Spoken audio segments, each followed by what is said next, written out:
Thank you for joining me. This is Matt, founder of Book Brilliant, here with another great interview with Mike Kroeger. Yes, it is Kroeger. It is not Kroeger.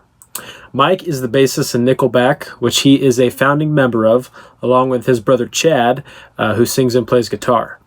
Nickelback has released 9 studio albums, and these numbers are insane.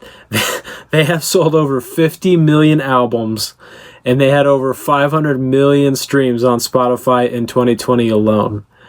That's crazy. But here's the thing. Mike was on our Between the Lines segment, and we hit it off so well, we decided to do a podcast interview. And I really like talking to Mike. He's a fun guy to talk to. He's extremely nice, and he's smart. If you ever talk to anybody in the music industry who's interacted with the whole Nickelback camp, they'll tell you that they're the nicest guys. They actually have a really good reputation in the industry, and I know why. They're just nice, good guys. Mike loves to read, and he reads a lot. And so everything we refer to here gets hyperlinked. If you go to our website at bookbrilliant.com, you can find a list of all of the books that we've mentioned. And I also have a transcript on the website, which has even more hyperlinks that you can follow up on as well. I hope you enjoy this interview as much as I did doing it. Thank you. Here it comes. Well, Mike, it's Mike Kroeger. It's great to have you here today. I wanted to ask you first, how's your back doing? Last time we talked, sounds like you had some issues. I had some issues. It's gotten way, way, way better. You know, the combination of rest and drugs, I guess. Whatever. It's doing a lot better, and I'm getting close to being able to re-enter the training world and get back to work. It was pretty miserable for a while there. It really sucked. Thanks for asking. Yeah. No problem. I had I went to tag you on a post on Instagram because 2 days after we had talked, I finished the book, The Old Man in the Sea. Nice. You had inspired me to read it, and so I thought it was beautiful. And one of my favorite parts of it is when he says, he wishes he would have never even pursued the fish. I thought that was tragically beautiful. So I appreciate you talking about that because it spurred me to read it. Yeah. It's that thing about being a man, right? We all have the giant marlin, we all have the white whale, and sometimes you utilize your whole life to pursue a thing, and when you get it in your hands, it's either chewed right down to the bones and there's nothing left because you destroyed everything to get there. Yeah. Or you get it and you just realize it didn't really change anything. It didn't make you any better or different or fulfilled. You're still just as empty as you were before you started your quest. And I think that a dear friend of mine who I've also read his books, and frankly, I've never met the man, but he's become a dear friend of mine through COVID, is a comedian by the name of Doug Stanhope. And he has a bit in his live show. I forget which special it's from, but he's talking about the 27 Club, all these famous people who kind of checked out of life at the top of their game, whether it was suicide or a drug overdose or whatever, 27-year-olds, they and what his bit is about, he's a really funny guy, really dark, and I find him to be hilarious, but it is like there's a real point. And the point is that, and he says it, he goes, these people, you decide you want to be this thing, this famous whatever, you want to be the best, biggest thing, that you can be. And you give up your whole life for it. You sacrifice all the relationships for it. You probably leave some of your mental health and sanity behind as well. And then you get to the top of the mountain, you go, oh shit. I thought if I got here, it would make me feel complete and happy, but I'm still empty and I'm still alone.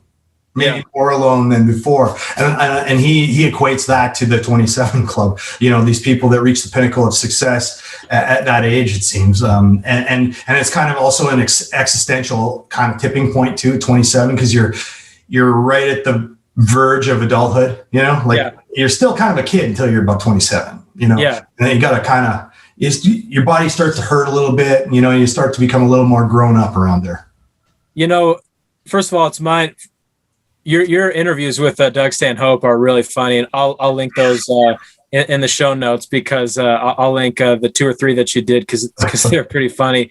Yeah. But yeah, and it's really odd that you're telling me about that, because I just turned 27 2 months ago, and I kind of will beat myself up for my age, right? Because I think Chad wrote How You Remind Me when he was like 26 or 27.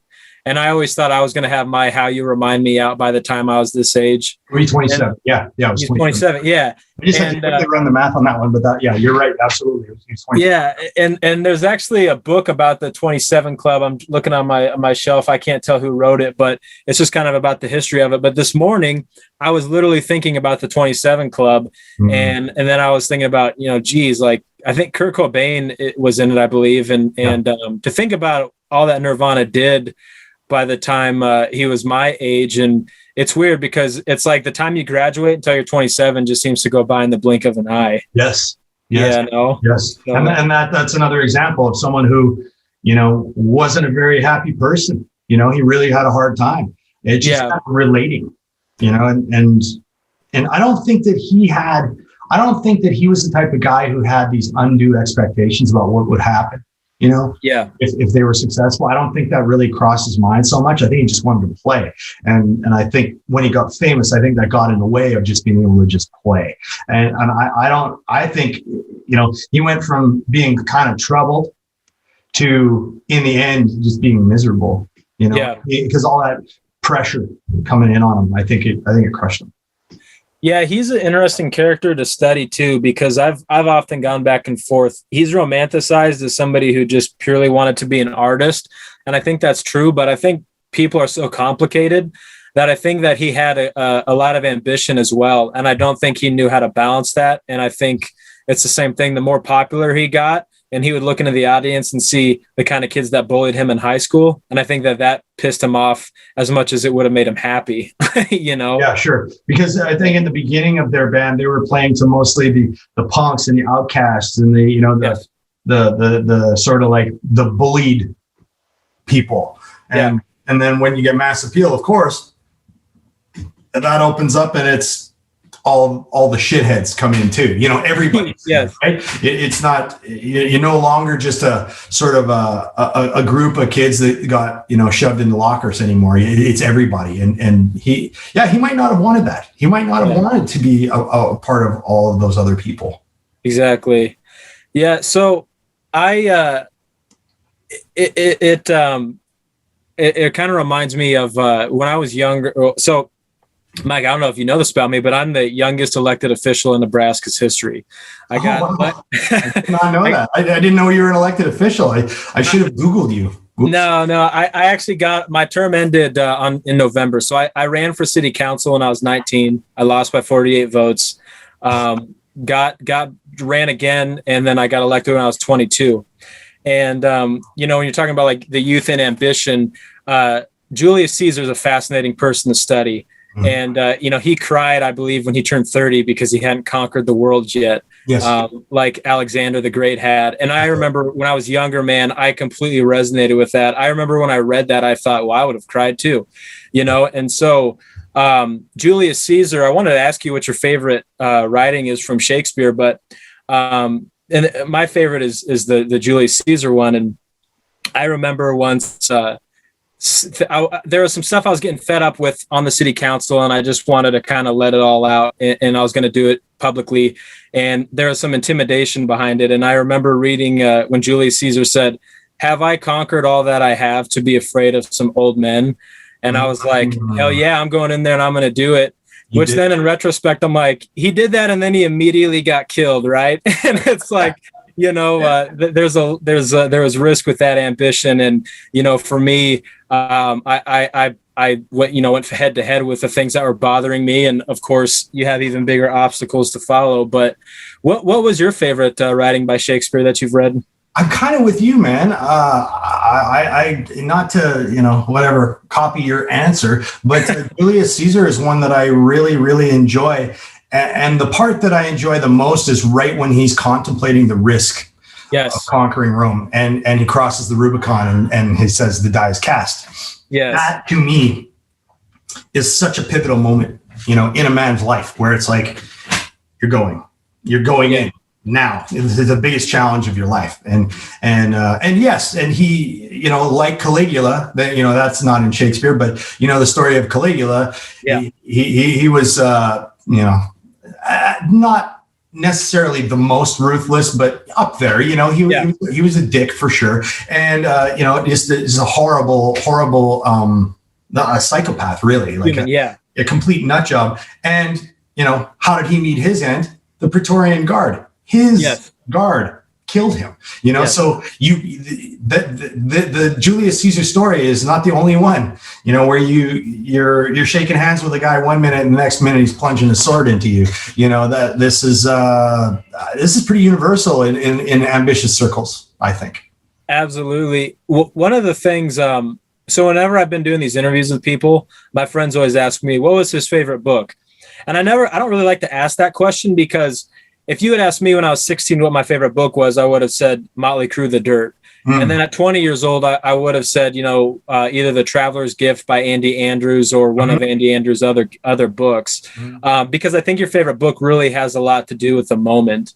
Do you have a favorite book or a couple books that are your favorites? So one that really affected me, and it's a little out there, and it's an antiquity, right? Is the Scarlet Letter by Nathaniel Hawthorne. Really? The allegory in that is, fuck. Have you read? No, but I'm going to. I'll buy it probably tomorrow. It's the lesson in there of, when you get branded. You get branded as the bad one or the offender or, what have you. It can be, all the way down to when you're in school, you branded as the bad kid. You're essentially condemned, and it doesn't matter what you did to get there. And you might have not even done anything. But the hypocrisy of the condemners. Yeah. I don't want to spoil the story for you, but it shows there's this real human experience of a person who's kind of going through their life, brushes with power, and then as a result of that brush with power is essentially, I guess the word's castigated, like pretty much personally destroyed. And the power that she brushed with, Hesper Prynne, remained completely blameless. And that power was when the offense took place. I don't want to do a whole book report on it because I don't want to fuck it up for you, because it's a really fucking great book. It's not the smallest. And a lot of people who see this probably would look at it and say, well, fuck that. Like, I'm not, because it's written in that oldie English style, it's like way back there. But it really made a mark on me about the human experience, and the sort of the nature of being wrongfully cast out, and also the nature of power being corrupt, not, the old, power corrupts absolutely, and power corrupts, absolute power corrupts absolutely. This is more that the thrust of this is that power is corruption. Yeah. It's a great book. Do you think, did that have an impact on you? Because you're in the world's biggest band. Was there relations that you made because of that? I read it when I was about 14. So I started playing music after I read that book. Okay. So it was, it fits in there. Now in hindsight, I should probably read it again now that I've lived this life. It might hit me in an entirely different way. But no, I didn't. I read it before I started playing anything. Wow. Were you a big reader as a kid? Yes. Oh, really? I was. Yeah, I told you I read all the Shakespeare, all the works of Shakespeare except for Titus Andronicus. I can't believe I haven't got there. That's what I did instead of having a social life, because I didn't really have one. I was kind of I wasn't really accepted in any social circle that I necessarily wanted to be a part of. So I spent a lot of time by myself, but I had books as my friends, and that's what I did. I read, mercilessly read. In a town of 3,000 people, there's not that many subgroups to join. You're either in or you're out. My grad class, I think there's 28 or 30 people. Yeah. So you're talking about, there's an in and there's an out, and there's not like all these subdivisions that you might fit into. There wasn't like the jocks and the nerds and the cool kids and the rich kids and the poor kids. We didn't have that. It was, it was like a binary. Wow. That's interesting. I actually wish I would have read more. I read a lot as like a teenager, but I actually wish I would have read more. Ironically, then I had less of a socialist, and I had read more.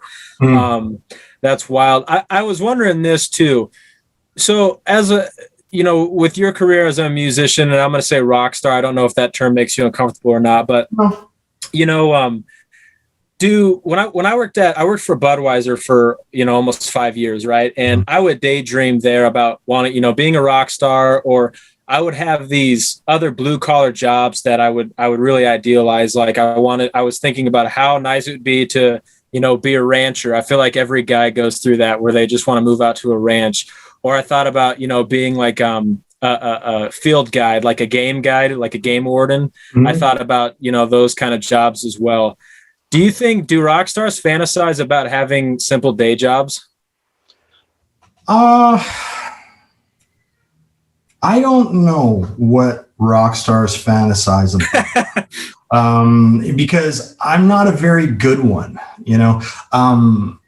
Aside from having a few drinks, I haven't really checked very many of the boxes of rock stardom. I live in Hollywood, California. Big deal. I didn't move here because of me. I moved here because of my wife and kids. I like it here and I'm happy here, but I wouldn't have done it if it wasn't for them. I didn't ever, I don't run around with my wife. I don't, line up groupies. I'm not getting STDs all over the place. I haven't been hooked on drugs. I'm not a very volatile person. I'm not a big risk taker. I mean, I guess not really. I like sort of controlled risk, and, I like dangerous freedom. But no, I'm not a very good rock star. And a lot of my friends who arguably live far more rock star lives than me, that work sort of straight jobs, they think I wasted it and I should feel bad because I didn't, run down every groupie I could and everything else, which to me, of course I could have done all that stuff, but I wouldn't have what I have now, which is a great family and a great life. I never wanted to taint that, because in my mind, that trust is it's like a fine piece of china, like a fine vase. And once you break it, sure, you can glue that vase back together. It's never the same again. It can't ever be the same again. Once you break that trust, rebuilding it is, to me, to 100% is impossible. If God forbid my wife cheated on me, we have an agreement. Either one of us, jumps over the fence, we're done. We're done. That's it. Wow. We're done. That's it. Both ways. If that were to happen to me, it would crush me. So I wouldn't want to do that to someone else. Yeah. I think that's really important that a lot of people hear you say that too, that, because, there's definitely the fantasy of the guy working the day job that, oh man, I bet that guy, every night he's doing this and that. And I was thinking it was an interesting dichotomy, I guess, of thinking of a rock star on stage, looking down at a guy that, is maybe a cook in a kitchen, and the guy in the kitchen wants to be him. And the rock star's thinking, man, I had a job when I was in high school flipping burgers, and what I would give to just do that and to be unknown for a couple minutes. It was just an interesting thought I had, and I wasn't sure if you've ever heard of that talked about. So yeah, me personally, I've never really been that visible. I generally try to stay out of the way of the cameras, and being famous is not anything I've ever been interested in. I've never really sought it out. So it's as a result, it hasn't really happened. You know, I'm the only one in my band that doesn't have a Wikipedia page, and damn it, I really want it to stay that way. I'm really not interested, you know, for more than one reason. Largely, those are bullshit. But you know, the other thing is I don't really want people knowing who I am. You know, it's a really odd and weird thing, and it has happened to me a limited number of times where somebody runs up on you and they know your middle name, they know your wife's name, they know your kids' names, they know how old your kids are, and you don't know anything about them. I have a very tactical mind that offends my tactical mind to a level I can't even explain, because you're on the back foot. You're basically screwed. Like this person could be anybody and they know everything about you and you know nothing about them. That's why fame I'm glad I don't have it. Frankly, I'm glad I don't have it. That's one thing I've tried to stay away from in interviews. You know, like when the first time we talked, you know, I looked up magazines from the early 2000s and I did my research, but I actually will purposely not read about somebody's family, because I've noticed in interviews when people bring it up, you can tell it bothers, you know, when they're like, oh, you know, your kid is this old now. That's crazy, huh? And I could tell the specific person who it happened to, I could tell it bothered him. And, you know, I never wanted to do that. So I can roll with that shit, to be honest with you, just because my kids are 18 and 20 years old now. Like, it's not like they're little, you know, they're going to get snatched. Of course. Something's going to happen. You know, I really like my privacy for sure. I can roll with all that stuff. And usually when people do that, they don't realize the kind of course, implication that there is with that. You know, they don't necessarily understand that. No, and I get, you know what, too? I actually got to get that on a very small scale, being on city council, where going into Walmart and being afraid of people stopping you and talking to you, and then you never know who knows you, and that's an uncomfortable feeling to a certain degree. So one thing that I don't think a lot of people know about you that I think you do like to talk about, I haven't really heard you talk about it though, is that you're a gemologist, right? Yeah. I say that right? Gemologist, yes. So I'm kind of interested in that. I've been trying to get into, you know, watches and understanding diamonds and jewelry a little bit more. So a couple of things, you know, has that always been an interest? And is there any books that, you know, somebody could order off of Amazon to learn more about that? Or how does that work? Well, I mean, the way that I came into it, it's all my wife's fault, because when I first met my wife in Vancouver in the humble beginnings, she was, she is still, she's a jewelry designer, goldsmith, jeweler. She carves from and does a lot lost wax carving. So she can essentially make anything that can become a precious metal jewelry piece with a stone or whatever it is. So I'd never really been exposed to that stuff. Where I grew up, it was not like that. It was cows and, you know, like I was doing skateboarding and, you know, BMX freestyle and ramp riding and stuff. Like it wasn't, you know, I wasn't around that stuff. I had no concept of it. But when I met her, because I wanted to spend time with her, I would go to work with her and watch her work. Or, you know, she would do runs where she would have to either pick up or deliver sometimes stones, sometimes finished pieces, you know, deliver them to clients, etc. And I just became kind of enamored with that whole thing, and seeing how happy it made people to get these things really, really struck a chord with me, so to speak. No pun intended. But the stones was what really got me. You know, diamonds especially. I dig them. I dig diamonds. I think they're such an awesome physical accident that is so tightly focused. Like, you know, the age of them is, you know, they're billions of years old, right? Like a natural diamond is billions of years old. They only can be grown in very, very particular and extraordinarily, like extreme conditions, like the highest pressure and the highest temperature you can imagine. And they just get spit up through layers of the, you know, the earth.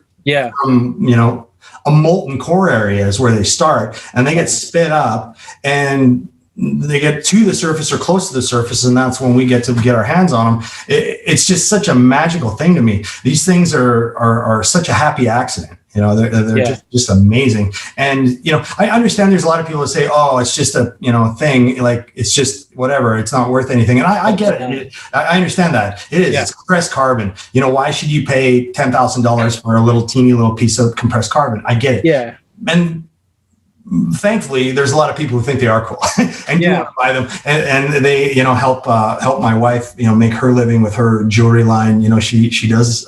We have a jewelry business now that's operating out of Hollywood, and it's going really, really well. We're putting that stuff on some of the biggest stars of entertainment right now, so it's just fantastic. We're really excited for that. But as far as getting into the gemology world, we've talked. This is the second time we've talked, Matt, and you're probably getting a sense that I'm kind of a head first or not at all kind of guy. Yeah. And so what I did was I found the school, the GIA, Gemological Institute of America, which has they have campuses around the world, but the home base is in Carlsbad. And I was like, oh, well, maybe I'll study this. And this was in the late 90s. Right? Wow. Like 98, 99. I was thinking about studying this stuff in a very real way. And I found the school, the GIA, and they actually had a distance learning program. Even then, you could do all the coursework on the internet. They would ship stones, and you have to grade them and send them back with the grading. And in Vancouver, you're not only going a long way, you're going over an international border. Looking back on it, it's really crazy. And I started doing that in 99. In 2000, we got signed to Roadrunner Records and essentially went on the road till the present day. And so I was about halfway through my degree. And I, being the head first or not at all type, I had bought the entire graduate gemologist course. I bought the whole thing, and they, I was going through the process, and then we just Nickelback hit the big time, and we had kids. So my wife essentially had to put her career on hold entirely, which she did, and for like 19 years, which, I can't, obviously I can't thank her enough. I have a lot of gratitude for that, because her, putting her career on hold let me pursue mine with the music.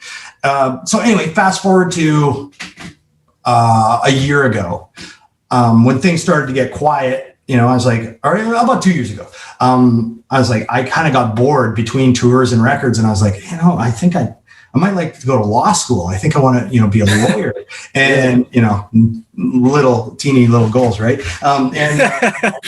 So I started looking into it, and I ran into some problems because, to be honest, my transcripts are brutal. My high school grades were terrible because I had epilepsy during high school, and I was on anticonvulsant drugs. I couldn't pay attention to anything. So I was severely handicapped in school. There's no way I could succeed in that. It was a fucking awful experience. I was a terrible student.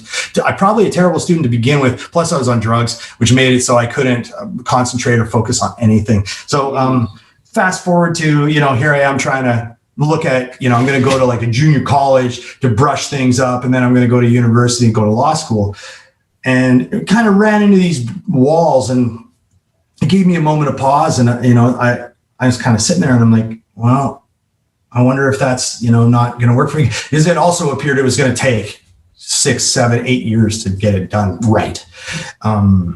And get to the school I wanted to go to school. Like I wanted to go to UCLA law school, which is my grades, there's no chance. Like I would have to get in an ace college in the biggest way to even be considered. And even then it probably wouldn't work. But I was sitting there, and I was kind of pissed off that, all the roadblocks came up. And then I realized, I was like, wait a minute, I'm already half done a degree, in gemology, which I really enjoy. Maybe I should just finish that, And I reached out to the school, and they told me that all those courses were still available to me, and all the credits that I had put in were good still. So I picked it up after a 19-year absence, and now I'm finished, with the exception, I got one lab that I got to do, and then I'll be bona fide, without a doubt, gemologist guy. But because of COVID, I couldn't, I have to attend the campus to do these final labs for gem identification is what I got to go finish.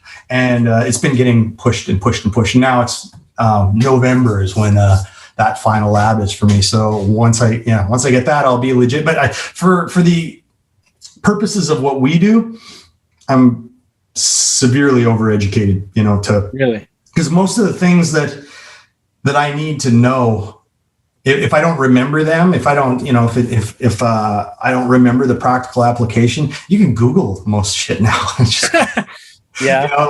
If you want to know the hardness, the most hardness scale number of a stone, you just Google it, man. Like, it's all right there. So I don't even have to really consult my textbooks very much. It's sort of, that's out there. But if I ever, I have the opportunity I could work for an auction house or something like that, or some kind of historical society. If there's like 4 jobs in the world for shit like that, where you get to actually like go and look at stones that, were found in archaeological digs and stuff. There's like 4 to 6 people in the world that, make a living at that. And the only way you get that job is if they die.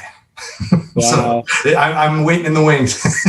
So yeah, good luck on that. Good luck on your lab in November. So as a uninitiated question, then I have to ask, did you watch and did you like the movie Uncut Gems with Adam Sandler? Full disclosure, I started watching it, and there is so much artistic license taken with how diamonds work and how the jewelry business works that I couldn't watch it anymore. No kidding. Yeah, it was so far off. It was so not accurate. And it shouldn't have bothered me. I have a big problem with that sometimes. Like, I can't go to Marvel movies because I'm a humorless fuck. Like, I can't suspend disbelief. I can't. Like, I watch those things and I watch the first few minutes. I'm like, I'm just sitting here getting dumber. Like, I can't watch that stuff. It just, because you must be able to suspend disbelief to sit in there and watch those things. And of course I know that there aren't, robots that can turn into semi trucks and shit. It's not that. It's everything else. It's the human part of it that's frankly the most unbelievable, to me in those kinds of situations. So that's why I got bucked off of Uncut Gems, because I'm a massive fan of Adam Sandler too. Like, huge. He's one of my favorites. I actually can relate to the Marvel thing. I haven't watched the last however many movies they've put out. Do you like comics? Or is that ever something you were into? The comics I liked were more like, I can't even remember what the ones were. There was one comic in particular, 2 comics series in particular that got me. One was like a Conan the Barbarian one way back, and I just found the art to be fascinating, and it was really rich. And the other one, what was that one called? Maybe you can help me with this one. It was about, I think the guy was a tank operator and he was a ghost. Was it like a World War II one? I gotta find it. And I'm gonna look this up while I'm talking to you because it's killing me now. Comic book, and I remember the guy's name was Jeb. Huh. And it was was that it? No. GI Combat. It was called GI Combat. That's right. GI Combat. I've never heard of that. I've never even heard of that one. Wow. It's like a combination of war stories and ghost stories put together. Haunting. And the art, I can still see the art now.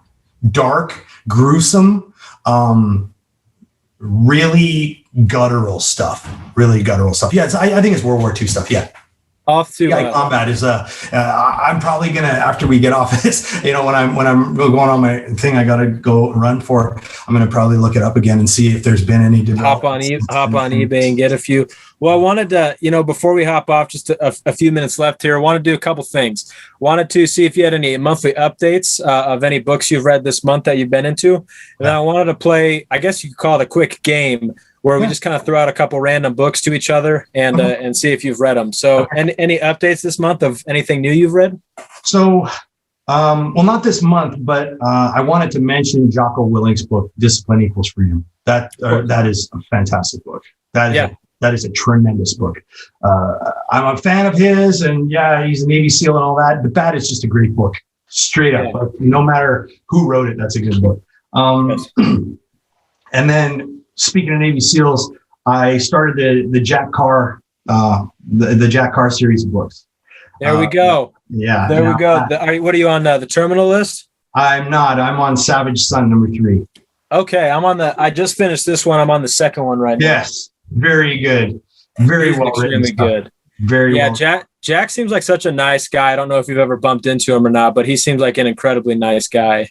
He shoots at the tactical range. Well, it's just actually he was on Instagram at the tactical range I shoot at. He came to visit Taryn Butler and the whole Taryn Tactical crew. And I wish I was there. I was out of the country when he came. But I'd love to meet the guy. He seems like a real good dude. I want to get Taryn on the show, but I don't know if Taryn reads or not, but he's hilarious to listen to. I would just let him talk and do Stallone and Schwarzenegger impressions. I don't know if Taryn's a reader. Next time I go out, which is going to be next week, I'll mention it. You know, I was going to go this week, but they're repaving the whole, the entire campus, I guess you call it, down there at Taryn Tactical. So there's no shooting this week, unfortunately. Yeah. But I will ask him, Matt. I will ask him. Awesome. We'll do a couple Jack's books. I just want to say all Jack's books are at the range, you know, because he's a friend of Taryn Tactical. So there's copies of his books all over the place, you know, so people like clients like me can flip through them and look at them, and it probably subliminally planted in my mind to get me to, you know, get out there and get them. I'm loving those books. The attention to detail, right? Exactly. Very special. He did a tremendous job on there. I read it in Fort Knox while I was visiting my brother-in-law, so it was kind of badass to read it on a military base too. No kidding. Yeah. Well, before I do the, have you read, I wanted to reference this book because I think you'll love it, and I'm going to find a way. I'm going to ship this out to you somehow. It's called Summertime in Murder Town by David Gunn, and I told you about his band King 810. Okay. And just from us talking, I think you're going to find this book extremely fascinating. So I'm going to get David to sign one, I think, and then I'll send one out to you because I think you'll be really blown away by it. You can do that, but I'm going to buy it too. Okay. Either way, it's on Amazon and their website. So yeah, I'll find it. I'm not the type to take free things from an artist of any kind. I don't. I pay for all my bass guitars. I don't take free stuff from, I don't deserve it, number one. And that's how they make their living. Yeah. I don't need somebody to give me something for free to talk nicely about it. If it's good, I'll talk nicely about it and I'll pay for it. Of course. So did you accept Harley's book because you were afraid of telling him no? Or did you pay him $20 on the spot? No, but he seemed so, it was different, it wasn't, because there's always these situations, when you do what I do at the level I do it at, there's people who just want to give you stuff, right? And it's like, hey, you're a big deal here, take this. With Harley, it was more like, hey, you're my friend. I want to give you a gift, my friend. And it was different. It wasn't like getting swagged. You know what I mean? It wasn't like getting like free shampoo just because we sold 1 million records. It was, I actually really felt a deep connection with Harley right away. Yeah. And you've said that in early interviews too. I've heard you say that, you pay for all your bass guitars, even though you could get any brand would give them to you for free. You've always paid for them, which is cool. Well, so have you read? I know that you've read Moby Dick, right? Yeah. And you've read The Old Man and the Sea. Yes. Have you read the book The Perfect Storm? No, I haven't. If you and I'm looking for the book here, and I've lost it in my library. But do you remember that movie when it came out in the 90s? Yeah. Yes. Okay. So it's the book about that. And it's a sad book, obviously. I mean, if you know what happens in the movie and about the ship, but it's a relatively short book. But it's also a pretty powerful read. So you might like that.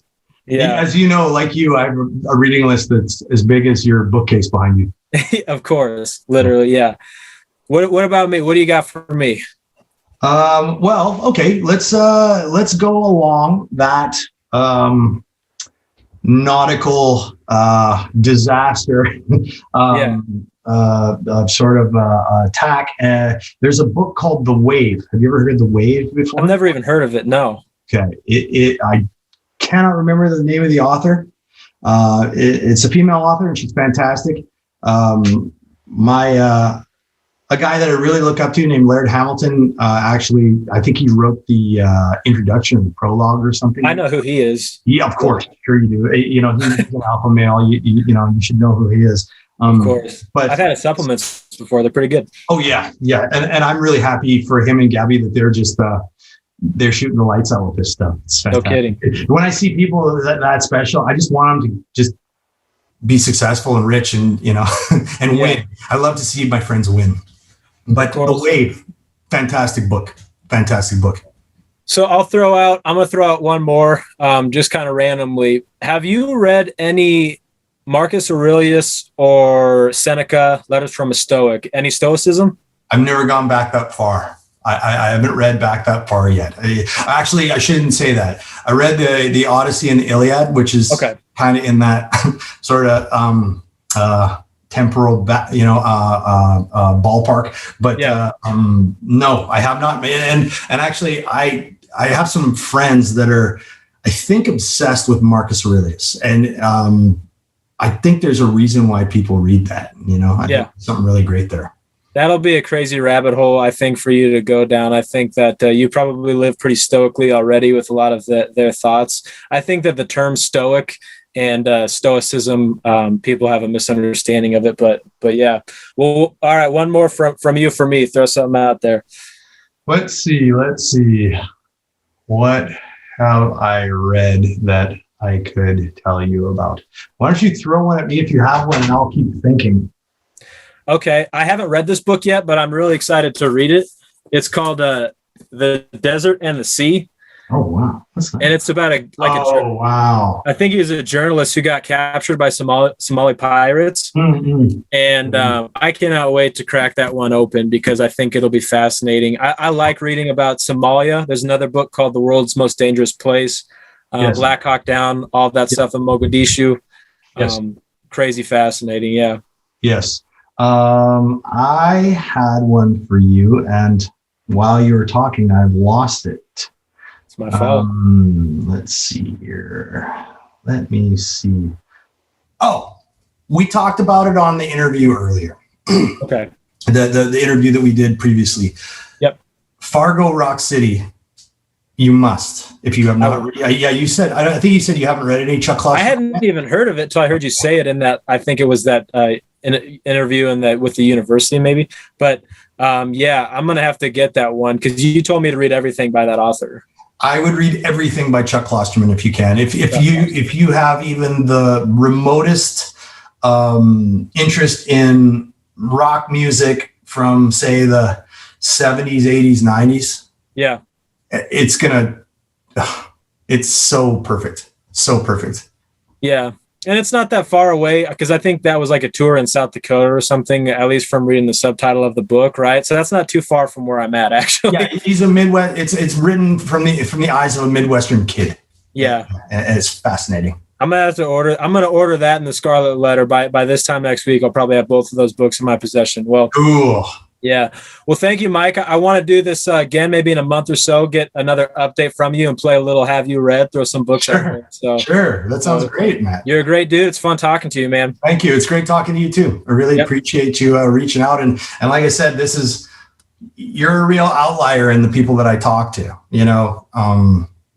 yeah, like you don't talk about reading or I don't typically talk about reading or any kind of intellectual pursuit. I'm typically talking about, tour dates and new records and stuff, which is great to talk about, but this is a really refreshing change. Cool. Well, I'm glad you like it, man. Thank you. We'll talk again soon. Yeah. Well, thank you for listening again. Such a nice guy. And he threw out some solid recommendations, and I did, right after we got off of the phone, I ordered Fargo Rock City and A Scarlet Letter, which it's crazy to think about. Who would have thought who would have thought that I'm going to read Scarlet Letter because the bassist from Nickelback, that's his favorite book. That is funny. Well, again, if you'd like to support the podcast, if you think this is interesting, if you like this side of people that you usually don't get to see, please support us. And there's a couple different ways that you can support us. Obviously, financially. Financially, you help because it helps me to, it helps all of us actually with the equipment costs. It helps us get more cameras, better microphones, better technology. It also helps me with the research cost because there is a cost to the research here. I don't just look up somebody's Wikipedia page. I actually hardly look at the Wikipedia at all.